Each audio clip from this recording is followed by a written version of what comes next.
पुण्यामध्ये एमपीएससी करणारे हे 18 पगड जातीचे मुलं आहेत। या विद्यार्थ्यांसाठी मनोजदादा धावत आले आणि अमरावतीला शेतकऱ्यांचं आंदोलन होतं, त्या ठिकाणी सुद्धा मनोजदादा गेले। म्हणजे शेतकरी काय कुठल्या एका जातीचा नसतो। नाशिकचं प्रकरण असेल, पुण्यातलं मुलीचं प्रकरण असेल, म्हणजे प्रत्येक ठिकाणी जर मनोजदादा त्या ठिकाणी स्वतः जात असतील, पाठिंबा नाही तर त्या व्यक्तीला जोपर्यंत न्याय भेटत नाही तोपर्यंत त्या ठिकाणी ते थांबत असतील, तर मग आज या महाराष्ट्रातला फक्त मराठा समाजाच या ठिकाणी का असावा,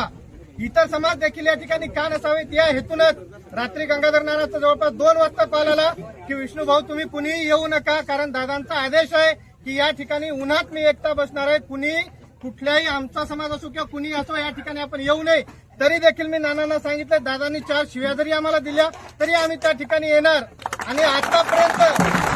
मी फक्त हिंगोलीच्या सभेमध्ये किंवा हिंगोलीमध्ये जी दादांची बैठक झाली होती त्या बैठकीत एकच मागणी केली होती दादांकडे की दादा ज्यावेळेस आपण विजयाचा गुलाल आनंद उत्सव साजरा कराल त्यावेळेस फेटा बांधण्याचा मान आपण मला द्यावा, कारण जोपर्यंत मराठा समाजाला आरक्षण भेटणार नाही तोपर्यंत आपण फेटा बांधणार नाही, हे आपण त्या ठिकाणी आपण सुरुवातीला सांगितलेलं होतं। पण दादा आज मी सगळ्यांच्या समोर सांगू इच्छितो की आपण मला फेटा नाही बांधू दिला तरी चालतंय, पण आज या उन्हातानात आपण उपोषण